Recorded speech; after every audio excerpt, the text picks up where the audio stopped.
ನೋಡಿ, ಎಷ್ಟು ರಾಮ ಮಂದಿರಗಳು ದೇಶದಲ್ಲಿದೆ.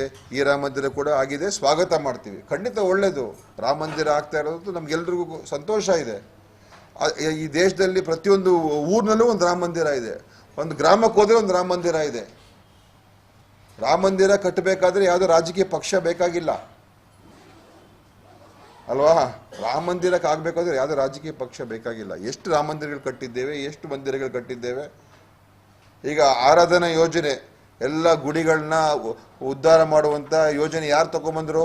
ಕಾಂಗ್ರೆಸ್ ಪಕ್ಷ ತಾನೇ. ಎಲ್ಲ ಹಳ್ಳಿ ಗ್ರಾಮಗಳಲ್ಲಿ ಇರುವಂಥ ಎಲ್ಲ ದೇವಸ್ಥಾನಗಳ ಅಭಿವೃದ್ಧಿ ಮಾಡಬೇಕು ಅಂತ ಹೇಳಿ ತಗೊಂಬಂದಂಥ ಯೋಜನೆ ಯಾರು? ಆರಾಧನಾ ಯೋಜನೆ ನಾವೇ. ಬೇಕಾದಷ್ಟು ನೋಡಿ, ಇವೆಲ್ಲ ಇಶ್ಯೂಸು ಬೇರೆ. ಎಲ್ಲರೂ ಕೂಡ ಅದನ್ನು ಗೌರವಿಸ್ತೀವಿ. ಧರ್ಮದ ಬಗ್ಗೆ ಎಲ್ರಿಗೂ ಗೌರವ ಇದೆ. ಯಾವ ಧರ್ಮ ಆಗಿರ್ಬೋದು, ಹಿಂದೂ ಆಗಿರ್ಬೋದು, ಇಸ್ಲಾಂ ಆಗಿರ್ಬೋದು, ಕ್ರಿಶ್ಚಿಯಾನಿಟಿ ಆಗಿರ್ಬೋದು, ಸಿಖ್ ಆಗಿರ್ಬೋದು, ಎಲ್ಲ ಧರ್ಮಗಳ ಬಗ್ಗೆ ನಮಗೆ ಗೌರವ ಇರಬೇಕು. ಗೌರವ ಇಟ್ಕೊಂಡೆ ನಾವು ಅದೇ ರೀತಿಯಾಗಿ ನಡಿಬೇಕು. ಯಾರನ್ನು ಕೂಡ ದ್ವೇಷ ಮಾಡಬಾರ್ದು. ಯಾವ ಧರ್ಮ ಯಾರ ಸ್ವತ್ತು ಕೂಡ ಅಲ್ಲ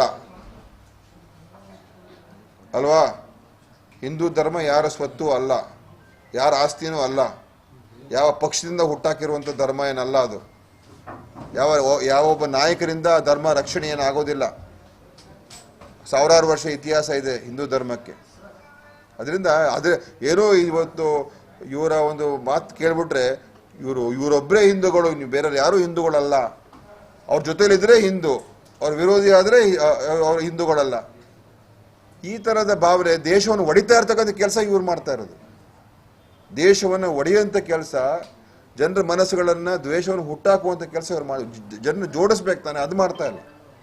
ಅದಕ್ಕೋಸ್ಕರ ಈ ಥರ ಪ್ರಶ್ನೆಗಳು ಧರ್ಮ ಅವರ ವೈಯಕ್ತಿಕ ವಿಚಾರಗಳು. ಕೆಲವರಿಗೆ ಯಾವ ಥರ ಪಾಲನೆ ಮಾಡಬೇಕು, ಯಾವ ಥರ ಅನುಸರಿಸಬೇಕು, ಹೇಗಿರಬೇಕು ಅಂತೇಳಿ ಅವರವರು ಸ್ವಯ ಇಚ್ಛೆಯಿಂದ ತೀರ್ಮಾನ ಆಗ್ತಕ್ಕಂಥದ್ದು ಅಲ್ವಾ? ಅದೇ ದೇಶ ಹೇಗೆ ನಡೀಬೇಕು ಅಂತ ತೀರ್ಮಾನ ಮಾಡೋದು ಯಾವುದು? ನಮ್ಮ ಸಂವಿಧಾನ. ದೇಶ ಹೇಗಿರಬೇಕು, ಯಾವ ಕಾನೂನುಗಳು ಇರಬೇಕು ಈ ದೇಶದಲ್ಲಿ, ಹೇಗೆ ದೇಶ ನಾವು ಮುಂದೆ ಸಾಗಿಸ್ಬೇಕು, ಅದು ತೀರ್ಮಾನ ಮಾಡೋದು ಯಾವುದು? ನಮ್ಮ ಸಂವಿಧಾನ. ನಾವು ಯಾವ ಧರ್ಮ ಪಾಲನೆ ಮಾಡಬೇಕು, ಯಾವ ದೇವ್ರಿಗೆ ನಾವು ಪೂಜೆ ಮಾಡಬೇಕು, ನಾವು ಪೂಜೆ ಮಾಡ್ತೀವೋ ಬಿಡ್ತೀವೋ ಹೋಗ್ತೀವೋ ಇಲ್ವೋ, ಅದು ನಮ್ಮ ಸ್ವಯ ಇಚ್ಛೆ. ಅದಕ್ಕೋಸ್ಕರ ಅದಕ್ಕೂ ರಾಜಕೀಯಕ್ಕೂ ಸಂಬಂಧ ಇಟ್ಕೋಬಾರ್ದು.